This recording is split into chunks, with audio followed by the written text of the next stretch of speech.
Vamos falar de algo que interessa o Brasil inteiro e que está dividindo aí, né? Os políticos de uma parte, os empresários e também os trabalhadores. Estamos falando da escala 6x1. Assunto em debate em Brasília, assunto de interesse do governo Lula. O presidente da Câmara, Hugo Motta, já enviou à Comissão de Constituição e Justiça da Casa a proposta de emenda à Constituição que acaba com a escala 6x1, o fim da escala 6x1 no Brasil.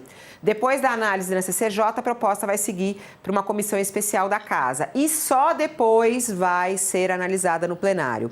Hugo Motta afirmou que todos os setores serão ouvidos com equilíbrio, com responsabilidade. O presidente da Câmara juntou para análise uma proposta da deputada Érica Hilton e outra proposta do deputado Reginaldo Lopes. No Senado, uma PEC semelhante ao texto de Érica Hilton já foi aprovada na CCJ da Casa, mas ainda não foi pautada no plenário. A pauta é considerada prioritária pelo governo Lula. O ministro Guilherme Boulos disse que o governo quer votar o fim da escala 6x1 ainda nesse ano e preferencialmente no primeiro semestre.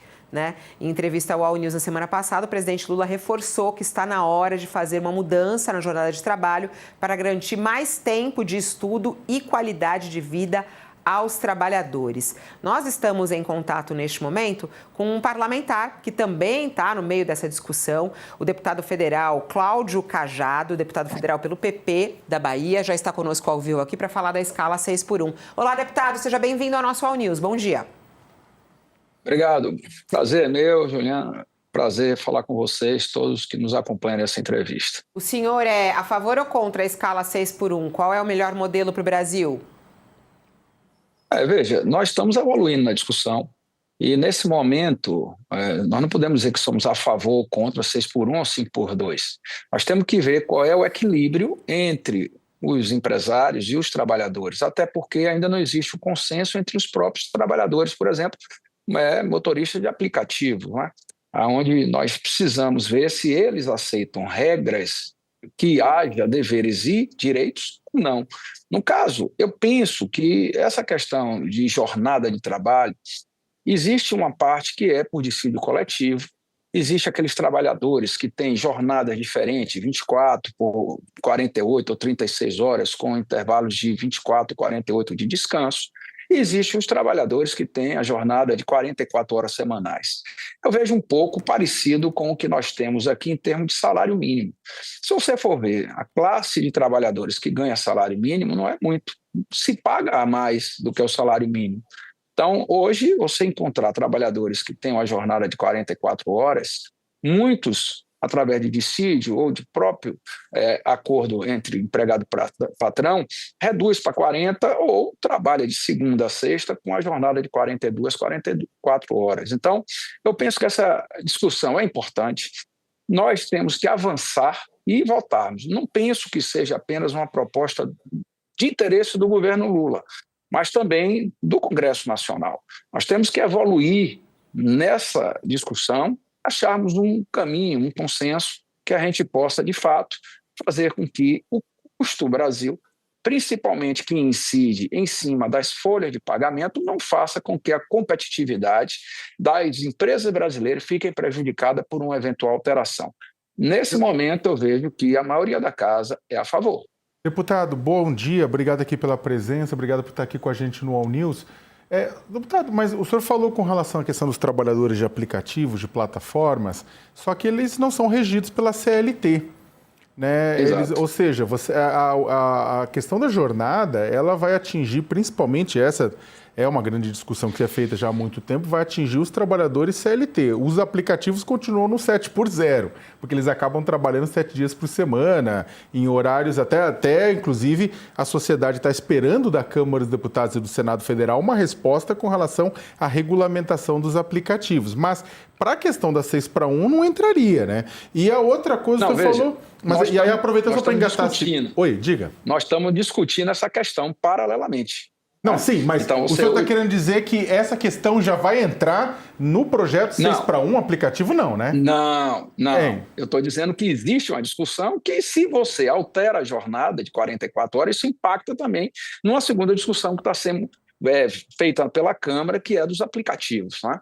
E a segunda coisa que eu coloquei, que é o seguinte, o senhor falou com relação à questão das convenções coletivas, que há uma série de categorias que fazem essa discussão. E, de fato, tem categorias, inclusive, que já reduziram para baixo de 40 horas semanais no Brasil.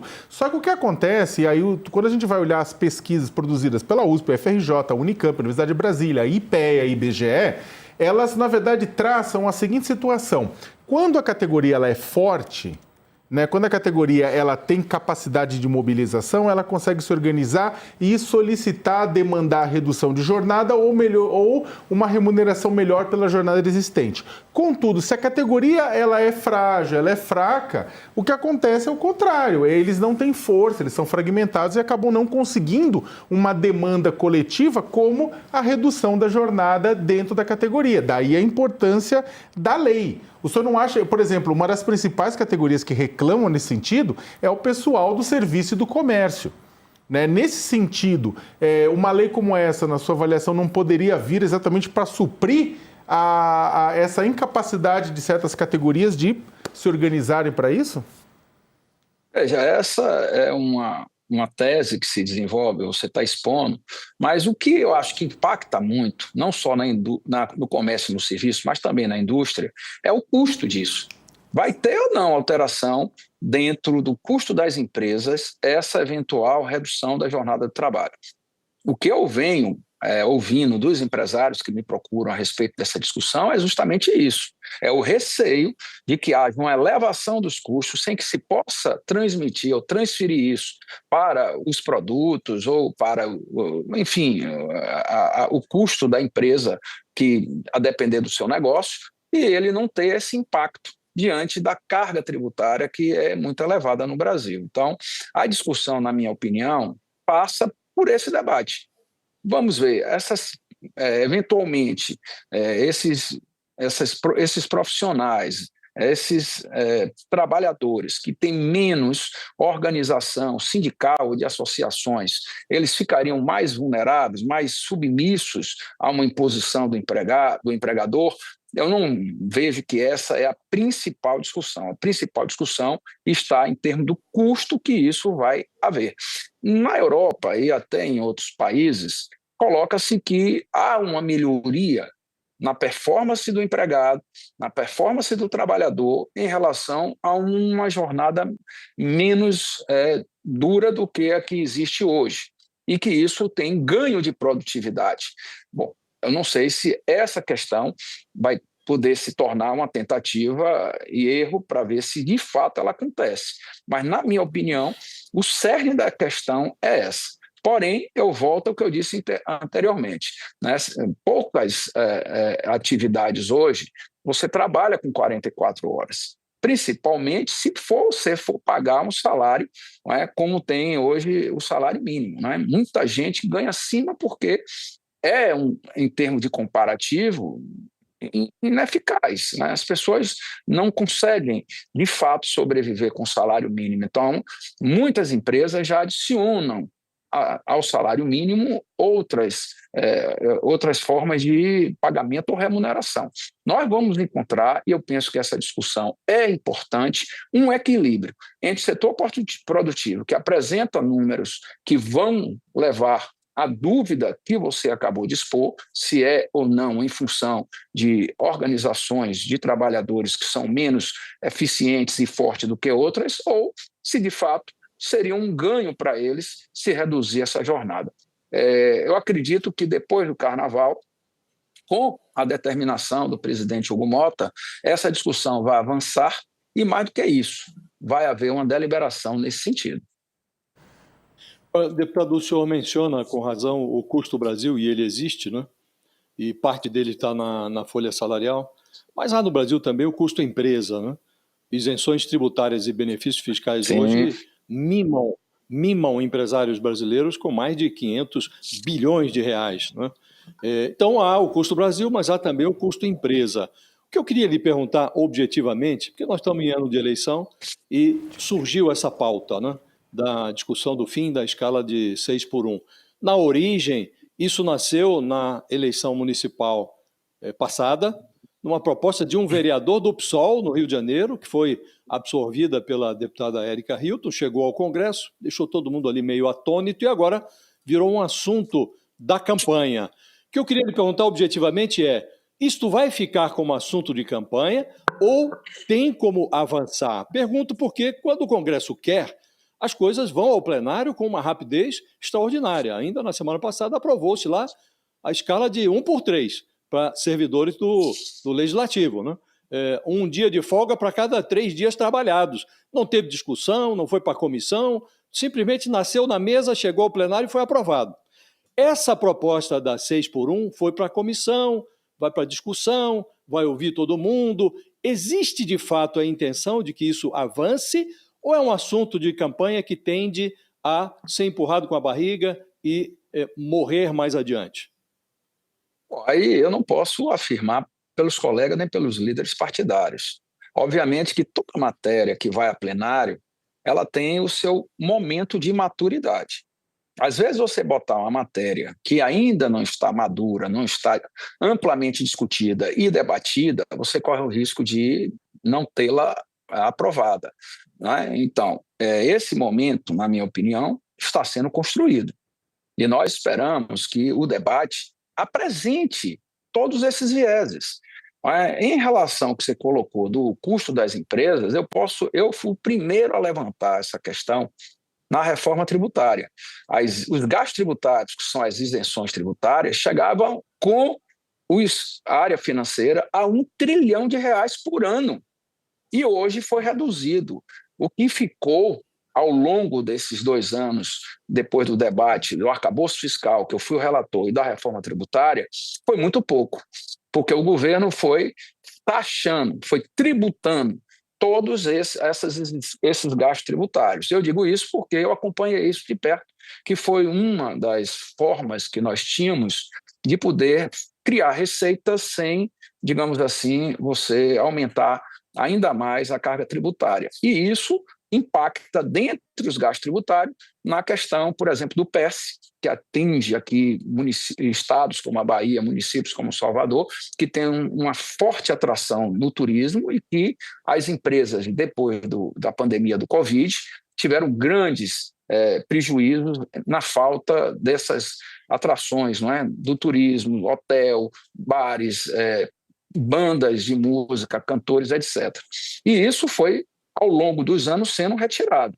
Então, hoje, os gastos tributários permanecem por exemplo, na questão da Zona Franca de Manaus, nas EPEs e naquelas matérias que são de ordem constitucional. Mas, ao longo do tempo, pelo menos 6 a 8 foram retirados.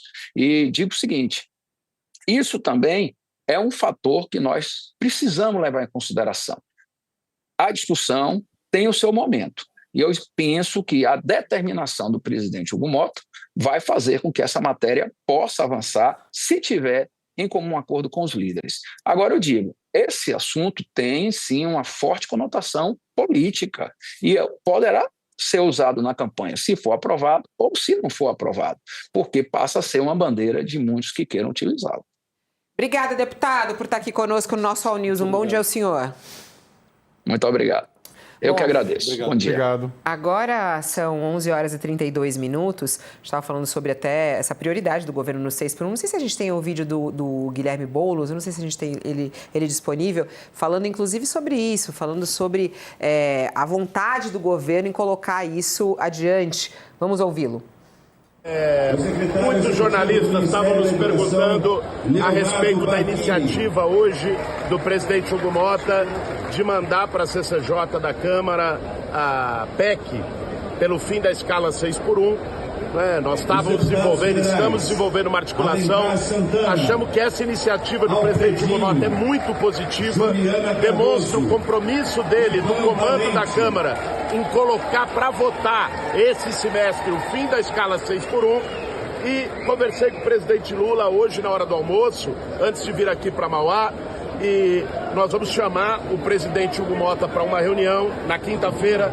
Já tínhamos conversado com ele antes no jantar da semana passada lá na Granja do Torto, com o presidente Lula, o presidente Hugo Mota, eu, a ministra Gleisi e o ministro Marinho, para nós discutirmos os melhores caminhos do trâmite do fim da escala 6x1. Vamos entender isso. Vai chegando por aqui ela, tô morrendo de saudade. Cadê a nossa maravilhosa? Cadê a maravilhosa?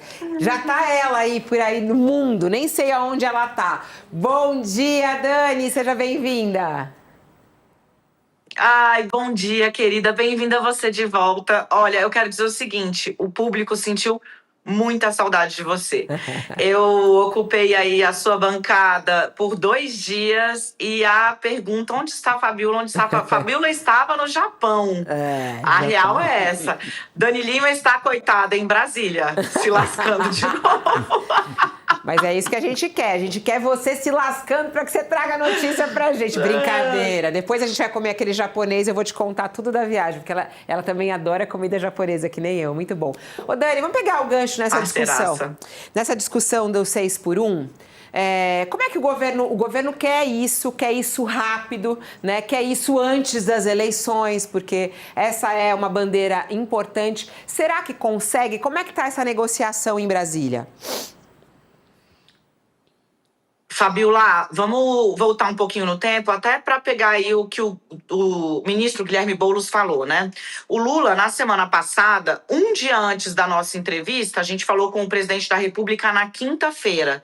Na quarta-feira à noite, inclusive, houve uma mudança de horário por causa desse jantar que foi mencionado pelo Guilherme Boulos. Na quarta-feira da semana passada à noite, o Lula fez um grande jantar com o Hugo Mota e líderes do Centrão, da base aliada, enfim, para tratar de vários assuntos, entre eles a escala 6x1. O presidente não abriu na entrevista, mas sim, naquele jantar já ficou acertado, meio pacificado, que o Hugo Mota ia colocar a coisa para andar. Porque a Câmara está precisando de boas notícias. O deputado Cláudio Cajado, eu estava acompanhando aqui atentamente a entrevista que vocês fizeram com ele, falou, porque isso vai virar bandeira de campanha. Se o Congresso aprova, vira uma bandeira para os congressistas também. Se o Congresso não aprova, o governo fica com a pecha de, olha, Congresso inimigo da redução de jornada de trabalho no Brasil. Então, assim, a coisa está azeitada, o Hugo Mota quer colocar para andar, quer colocar para votar e quer colocar para votar no primeiro semestre. Por quê? Para poder entregar isso exatamente para os deputados e os senadores como um discurso de uma vitória que não será só do governo. A gente viu isso acontecer, por exemplo, na questão do imposto de renda, da isenção do imposto de renda para quem ganha até R$5.000. Deixou de ser uma bandeira. O Congresso entendeu que não era uma bandeira para ser só do governo e podia ser uma bandeira dele também. E aí aprovou por unanimidade em votação simbólica nas 2 casas, o que foi um grande feito. A coisa da escala 6x1 está caminhando para ser algo parecido. O Congresso vai abraçar a pauta para poder compartilhar dos ganhos que ela eventualmente trará com o governo. Bom, é bom para o Brasil? É bom para o trabalhador, Sakamoto? É bom para quem o fim da escala 6x1? É bom para todo mundo. Antes de mais nada, bom dia para Dani. Bom te ver aqui. É bom para todo mundo, Fabiola, porque é o seguinte, por mais que a gente tenha, é claro, tem essa discussão, mas vai ser de repente, não vai ser de repente, é claro que está tudo se falando, todos os projetos apresentados, inclusive a proposta do governo, fala de adesão paulatina, de uma questão de uma evolução paulatina em número de horas, em número de dias, ou seja, vai ser tudo feito de acordo com as regras, não tenha dúvida nenhuma que vai acontecer alguma compensação também, alguma coisa nesse sentido. O ponto é o seguinte, o Brasil vive hoje uma crise de burnout, uma epidemia de burnout. Você tem trabalhadores estafados, trabalhadores irritados, trabalhadores que não apenas que não conseguem aproveitar a sua vida pessoal por conta da falta de tempo, mas também aqueles que acabam, na verdade, aproveitando pouco dia, às vezes um dia de descanso, para tentar se recuperar fisicamente de um estresse físico ou emocional dado pelo trabalho que também está intenso. Ao mesmo tempo, a gente tem visto negócios, empreendimentos que não conseguem força de trabalho exatamente porque a pessoa fala, eu vou trabalhar com outra coisa, né? Nesse jeito, dessa escala, desse tipo de cobrança, a gente não quer. Tanto é que tem reportagens, a própria Repórter Brasil tinha feito sobre isso, que existem empresas, não são empresas pequenas não, Copacabana Palace no Rio de Janeiro, rede de supermercados em São Paulo, de farmácias, que já se anteciparam, que não estavam adotando a 5x2, se anteciparam porque perceberam que isso melhora a produtividade dos trabalhadores e faz com que bons trabalhadores de fora do sistema que não queriam entrar, entrem para lá, para esse tipo de negócio, nesse tipo de setor. Por quê? Porque agora tem algo a mais a ser oferecido. Então, esta é a segunda parte. A primeira tem a questão da qualidade de vida dos trabalhadores. Na outra, tem a questão da qualidade do trabalho em si. É uma bobagem, você tem as pessoas sabem, e tem estudos no Brasil e em outros lugares do mundo, basta olhar na Organização Internacional do Trabalho, estudos e mais estudos mostrando que quando você garante descanso para os trabalhadores, descanso semanal suficiente, eles produzem mais. A partir de determinado momento, o trabalhador que está lá dedicado, qualquer pessoa que está me ouvindo sabe disso. Sabe aquela coisa? Ai, meu Deus, não rendo mais a partir daqui. Exatamente isso. Chega um momento que não adianta. Tá o teu corpo presente, tua alma já foi, amigo.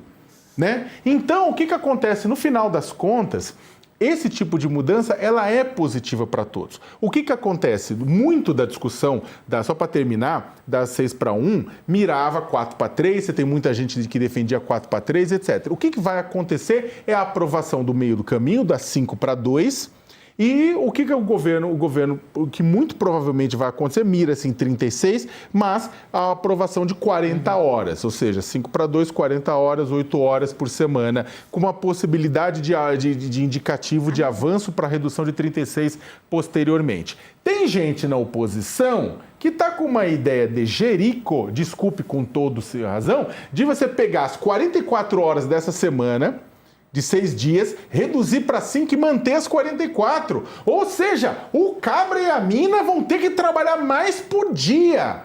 Daí, com todo respeito, o próprio trabalhador, a própria trabalhadora vai falar assim, me dá o dia extra que eu não consigo. Vocês estão entendendo a doideira, o choque doideira dessa história? Então é o seguinte, este é um daqueles raros momentos em que a gente pode dar um salto civilizacional. Vai ter um custo para a economia? Vai ter um custo para a economia da mesma forma que houve um custo para a economia no dia 13 de maio de 1888. É óbvio que teve um custo para a economia, né? Ou na mesma forma que a gente vê quando houve a criação do 13º salário. Óbvio que houve um custo para a economia. Só que o mundo não é só a economia. Para a economia girar, você precisa de gente. Para quem está conosco na TV, o intervalo, depois desse comentário caliente aí do Sakamoto, a gente gosta quando ele encara a câmera e vai, e defende o trabalhador aí, o pessoal gosta aqui, ó. Vamos para o intervalo com a análise do Josias de Souza, quero ouvir também a opinião dele, 6-1. Vamos lá, Josias, os empresários estão reclamando, tem gritaria, ai, não vamos dar conta, vai ser um custo altíssimo. E aí, hein, Josias? E aí, hein? Quem tem razão? Há muito cinismo e oportunismo nesse debate, né, Fabiola? Quando quer, o Congresso se move na velocidade da luz. Fez isso na semana passada, quando um pacote recheado de mimos para os servidores da Câmara e do Senado surgiu do nada, foi aprovado em poucas horas, e esse embrulho inclui ali reajustes generosos, gratificações exorbitantes, uma escala de 1/3, um dia de folga para cada 3 dias trabalhados. Agora, em relação à escala 6/1, essa vai para a Comissão de Constituição e Justiça, depois vai ter que ser analisado por outra comissão, até chegar ao plenário, vai enfrentar uma grande peregrinação que inclui um debate com todos os setores da sociedade, incluindo os empresários, que se queixam do custo Brasil, mas não se lembram do custo empresa. Custo Brasil existe, há problemas nos transportes, há problemas de uma oneração na folha salarial, mas existe também o custo empresa. Os empresários brasileiros, eles desfrutam de isenções, de isenções tributárias e mimos fiscais que ultrapassam a casa dos 500 bilhões de reais. Nisso ninguém fala, né? E é muito impressionante, Fabiola, como transita essa ideia de acabar com a escala 6/1. Isso nasceu de uma ideia de um candidato a vereador do PSOL, no Rio de Janeiro, na última eleição municipal, foi trazida para o âmbito do Congresso pela deputada Érica Hilton, e já havia lá no Congresso uma outra proposta análoga de um deputado do PT, o Reginaldo Lopes. Nem por isso o governo do PT se interessou pelo assunto. Ao contrário, quando essa coisa surgiu no noticiário, o ministro do Trabalho, o Luiz Marinho, que é um sindicalista notório, ele comentou a novidade com o mesmo viés sindical que travou o debate sobre a formalização dos trabalhadores de aplicativos. Ele disse que essa coisa da escala dos trabalhadores, isso tinha que ser decidido em convenções coletivas entre patrões e sindicatos, não havia necessidade de o Congresso legislar sobre isso. O bolsonarismo, então, ficou zonzo.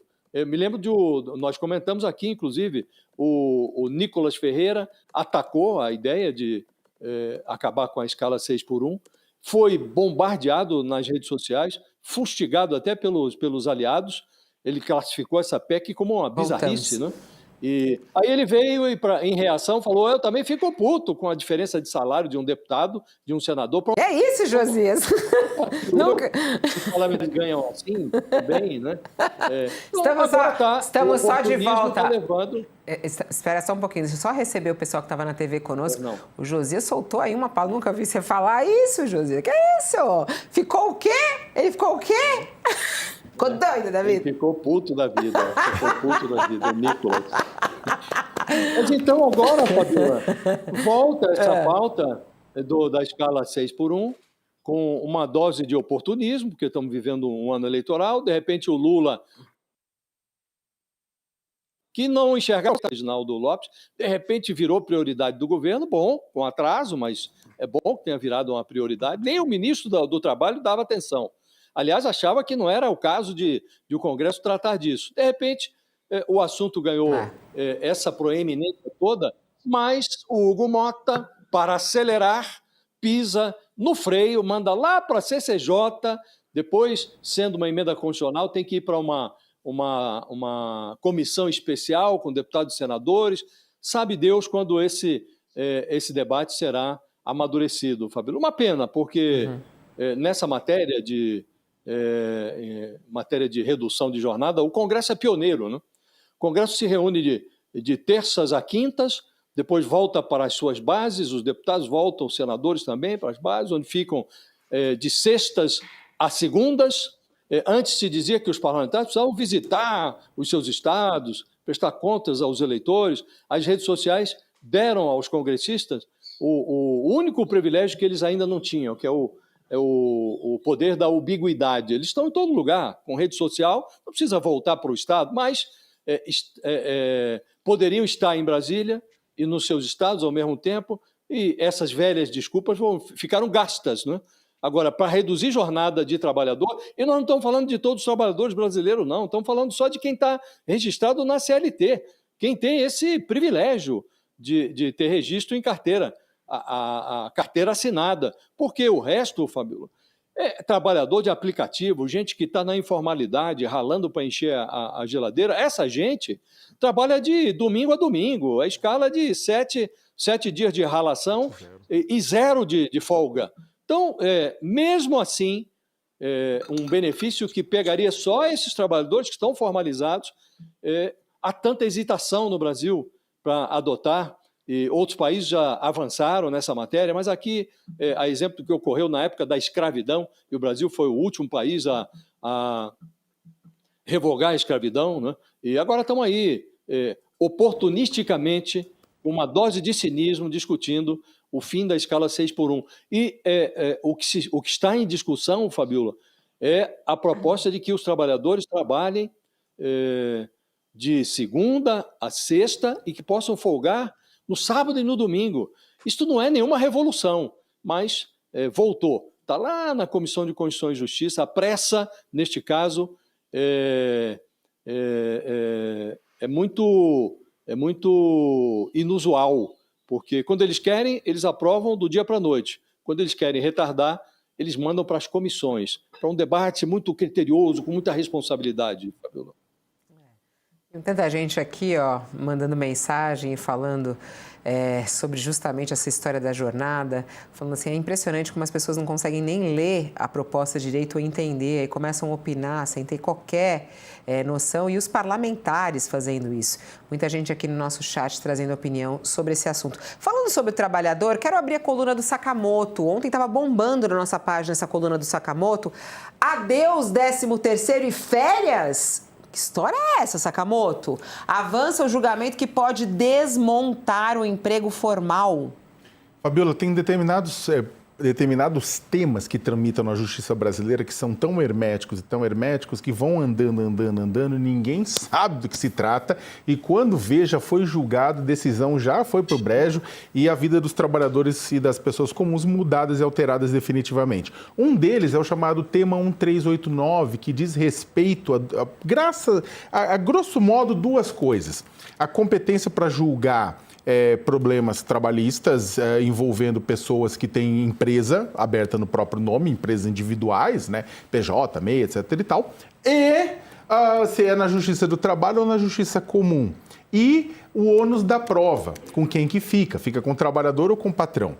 Né? Por que isso é importante? É um caso que está sendo julgado, o relator é o Gilmar Mendes, e agora, semana passada, né, a Procuradoria-Geral da República deu um parecer favorável à tese de que a Justiça Comum tem sim essa prerrogativa para julgar esses casos e não a Justiça do Trabalho, e que o ônus da prova tem que ser de acordo com a Justiça Comum, ou seja, não necessariamente vai beneficiar o denunciante. Né? O que isso significa na prática?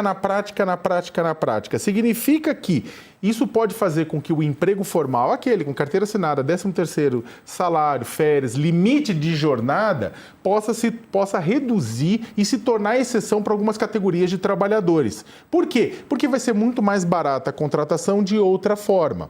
Na prática, o que significa isso? Você tem, inclusive, casos já em que cortador de cana, empregada doméstica e coveiro tem que abrir sua empresa pessoal e dar nota fiscal. Tudo bem, isso aí você compreende com categorias que ganham mais. Agora, com essas categorias mais vulneráveis, isso não faz sentido, mas tem acontecido. E aí, quando a pessoa vai reclamar, né, ela reclama onde? Na Justiça do Trabalho. E aí ela coloca, olha, eu era trabalhador, eu fazia isso aqui, a empresa tem que mostrar, falou, olha, ele não era, ou era, qual que é a situação. Se esse julgamento proceder dessa forma e terminar e o STF achar que essa é a definição, o que vai acontecer na prática? Se você tem uma pessoa, por exemplo, essa empregada doméstica que dava nota fiscal, que acontece para ganhar o salário mínimo, ela via MEI, ela chega e reclama que havia um vínculo empregatício de fato, ela trabalhava todo dia, batia cartão, tinha trabalho, tinha jornada, tinha chefe, tinha funções pré-determinadas e tudo isso mais, ou seja, vínculo empregatício, não importa. Ela vai para a Justiça Civil porque diante do STF ela é uma empresa, ponto. Ela não é um trabalhador precarizado que acabou abrindo uma empresa e teve seus direitos ignorados. Não, ela é uma empresa, pura e simplesmente. Né? E aí o que acontece na prática? Acontece na prática que isso vai precarizar a relação dos trabalhos. Eu conversei com muita gente mesmo, ministro do Supremo, ministro do Tribunal Superior do Trabalho, conversei com o deputado, conversei com o senador, conversei com o procurador, conversei com o magistrado, conversei com o sindicalista, conversei com muita gente. E existe uma preocupação generalizada do mundo do trabalho com relação a isso. Do outro lado, você tem muitos setores econômicos que estão torcendo para que isso aconteça, inclusive para reduzir o número de pessoas contratadas formalmente. Aí você pode falar, só para terminar. Mas isso significa que o trabalhador vai ganhar mais com tudo isso, vai poder pagar sua aposentadoria por conta própria e vai viver melhor. Em Nárnia, talvez. No Brasil, não.